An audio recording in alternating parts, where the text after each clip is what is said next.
Good morning mga kamama. Today pupunta tayo sa Fort Saskatchewan kasi magpapalit tayo ng gulong. Bali, papalitan na natin yung winter tires natin ng pang summer tires kasi spring na. Nyo, maganda na yung araw. Bali, sa Canadian Tire po tayo magpapapalit ng ating gulong doon sa Fort Saskatchewan. So, ayun ako, frozen yung sasakyan natin. Frozen. Dapat pala mag-ano muna tayo. Painitin muna natin.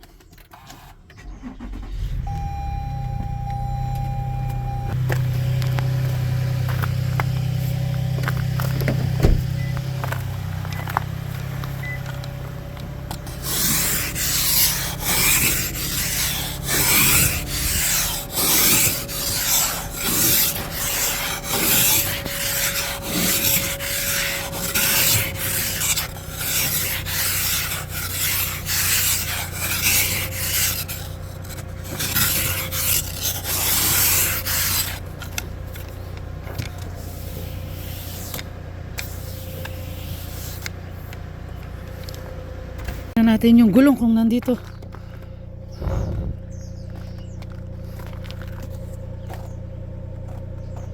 Oh, ba tayo ah?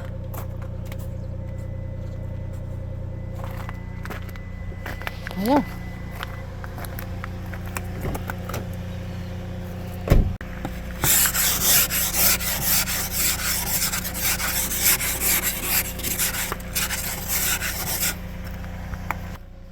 So ayun nga, magpapapalit tayo ng tire sa Canadian Tire. Doon tayo pupunta. Mag-change na tayo ng pang summer. Frozen.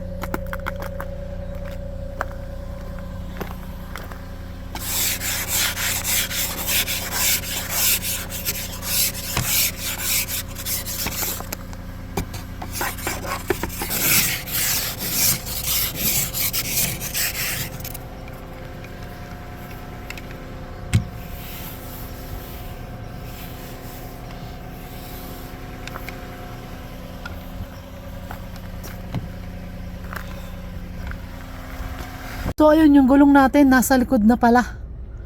Wala tayong nakikita sa likod kasi nasasanggahan ng gulong. Ayun mga kamama, paalis na po tayo.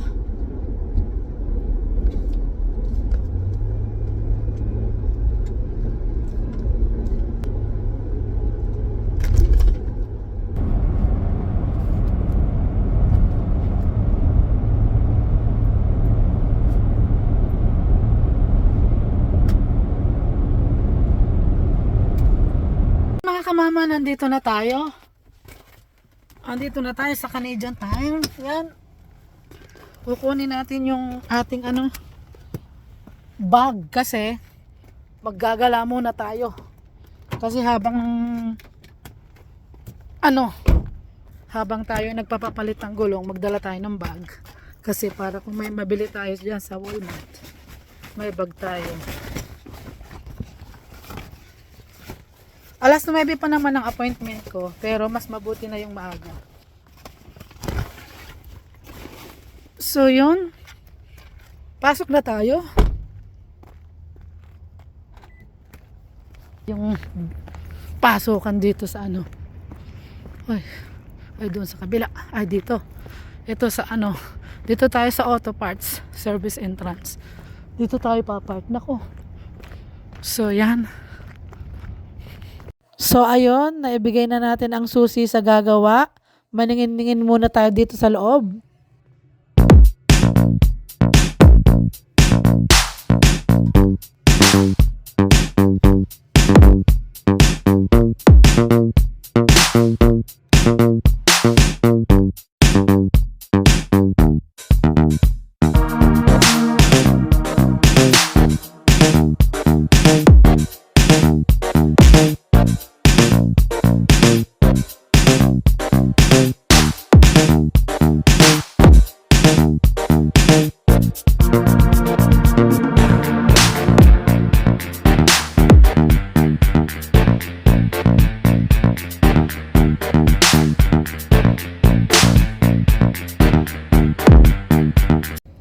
ayan, maggagala muna tayo. Napakaginaw. Yung SUV kinuha na. Ginagawa na siguro. Punta tayo sa Walmart kasi yun, wala na yung SUV natin. 9 o'clock yung ating appointment pero wala pang 9. Siguro gagawin na. Mas mabuti talaga pag mas maaga kang darating sa appointment. Para kung gusto na nilang simulan, magsisimulan agad nila. So yun, maggala muna tayo sa Walmart. Mamili ng kahit konti, mga gulay-gulay. Magginaw ng konti.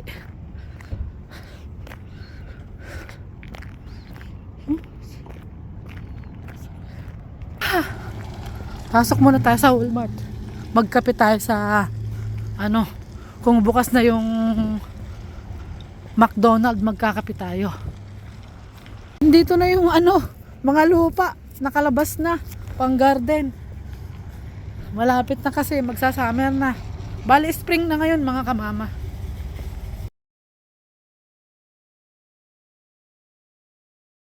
So ayan mga kamama, magkape muna tayo. Kain muna tayo kasi habang naghihintay tayo ng ating pinapagawa, magpalipas muna tayo ng oras dito sa McDo. At nakapamili na nga pala tayo ng konti.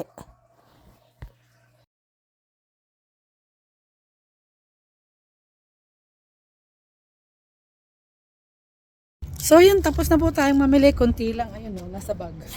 Then, pinilhan natin si Kabebe ng pasalubong. May pabili siya sa atin. Sabi alas 10 daw, tapos na or 10:30. So alas 10 na, punta na tayo doon. Pag wala pa sa labas, ibig sabihin hindi pa tapos. Sabi naman niya tatawagan niya ako, pero di niya pa ako tinatawagan. Ibig sabihin hindi pa nga tapos. Pero at least ready na tayo. Yun, hindi pa tapos, pero nandito tayo sa waiting area. Meron palang waiting area dito eh. May TV pa. See? So yun yung ating SUV. Nakasalang pa siya, hindi pa tapos. So ayun mga kamama, tayo po ang nautusan ni Kapapang magpapalit ng gulong dahil siya ay may trabaho. Tayo mga kamama walang pasok kasi isang linggo tayong walang pasok kasi spring break ng mga bata. So, pahinga lang muna tayo. Bagaman hindi ko pa natapos linisin yung school, babalikan ko yon. Pero kung matapos ko na, wala kaming pasok for 1 week. So mukhang tapos na, binaba na yung sasakyan natin. Magbabayad na tayo, magkano kaya ang bayad natin. Malalaman natin mamaya kung magkano ang babayaran natin. May pumasok nakatingin sa atin, nagsasalita tayo. Baka sabihin ba na baka nasisiraan na tayo. Pero okay lang. Sarap ng pagkakaupo natin dito. Ubos na yung kape natin. Sana tapos na rin. Wala pa. Tingnan natin. So ayun.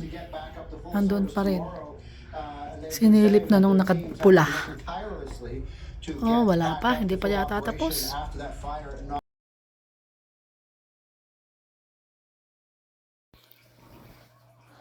So ayun, hindi pa nila natatapos kasi meron kasing nag-appear sa dashboard na ilaw. Ewan ko kung ano yon, pero sa tingin ko yung gulong yon malambot. Pero hindi daw nila makita sa computer. So tinatry nila ngayon sa battery.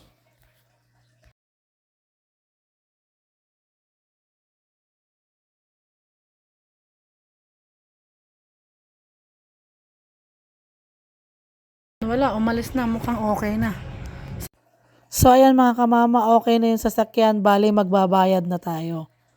And then, good to go.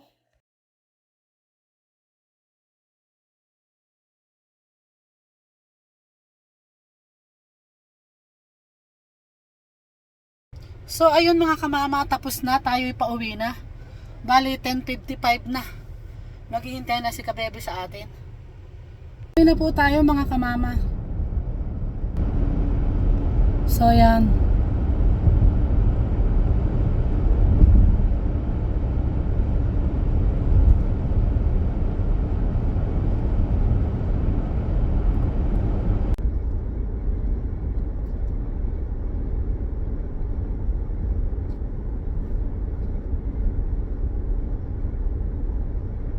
Hello mga kamama.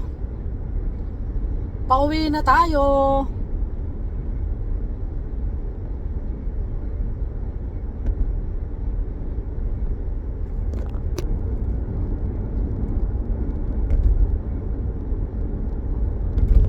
So ayun mga kamama, malapit na tayo.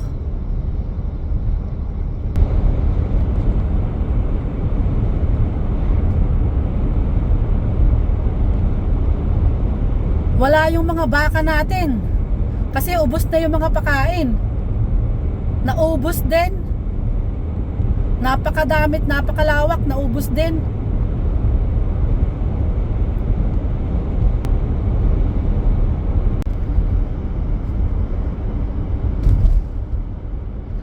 Mga kamama, dadaan tayo sa school pero hindi tayo papasok kasi titingnan ko kung may mga tao doon kasi bawal pumasok today dahil may magche-check ng school namin sa asbestos. Yan, may 3 sasakyan, siguradong nasa loob yan, nagche-check na. So uwi na tayo. Bali sa Lunes babalik tayo. Hindi ko natapos linisin ay lilinisin natin. Ayan mga kamama, natutunaw na mga snow. Bali today po spring break po ng mga bata. Wala na po kaming pasok. Bali babalik po kami sa Lunes na. Siguradong hinihintay na tayo ni Kabebe. Sige. Uwi na tayo mga kamama. Diretso na tayo. So ayun mga kamama, nandito na po tayo sa bahay.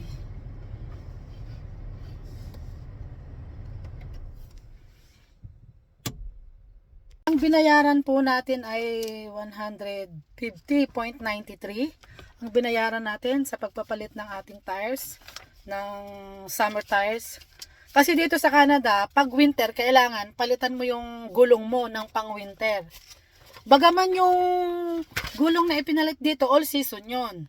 Pwede sa winter, pwede sa summer. Kaya lang, mas mabuti kapag winter, talagang papalitan mo ng para sa winter lang. Para safe ba. So ayun, bago na po yung gulong natin ulit. Bagong palit. Naandun po yung pang winter natin. Si Kapapa na po ang magbubuhat niyan kasi nasa trabaho pa. Bali mga kamama, medyo natagalan yung pagpapalit nila ng gulong kasi may nag-appear kasi sa dashboard na may nag-appear daw, hindi nila makita sa computer. So tinry nila, hindi nila pumapasok, pumupunta sila sa ilalim pero wala namang makita. Ngayon tinry nila yung battery, so yung sa battery pala. Siguro mahina na yung battery. So kasi matagal na to bali magpipitong taon na to yung aming SUV na to. So yun, okay na. Everything is good daw. Kaya wala nang problema. Kung may problema daw, sabihin lang sa kanila. Pero everything is good. Kaya good to go na daw. Yun nga, bumayad tayo ng 150.93 sa pagpapalit lang ng gulong. So ayan, bago na po ang gulong natin. Bagong palit po, sorry. Bagong palit po yung gulong natin. Yan. Pang summer na po yan. Kasi ayan nakita nyo, maaraw na. Sana wag na mag-snow. Udlot-udlot itong snow Kunin natin yung yung ating pinamili. Yeah. So yun, natapos na yung ating appointment for today. Ay, nasan yung ating pinamili? Kunti lang.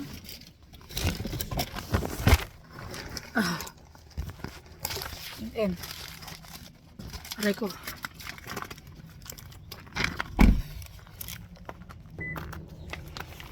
So yun, pasok na tayo sa bahay. Sa wakas, natapos ko ng papalitan. Sana wag nang mag-snow. Para okay lang naman kasi hindi na ako maglalabas kasi dito lang naman ako sa school. Kaya, at magsa-summer na rin naman. So yun, kumusta kaya si Kabebe? Thank you for watching mga kamama. Like and subscribe! So ayun mga kamama, itago na natin ang ating winter tires at ipakabit na lang nating muli sa susunod na winter.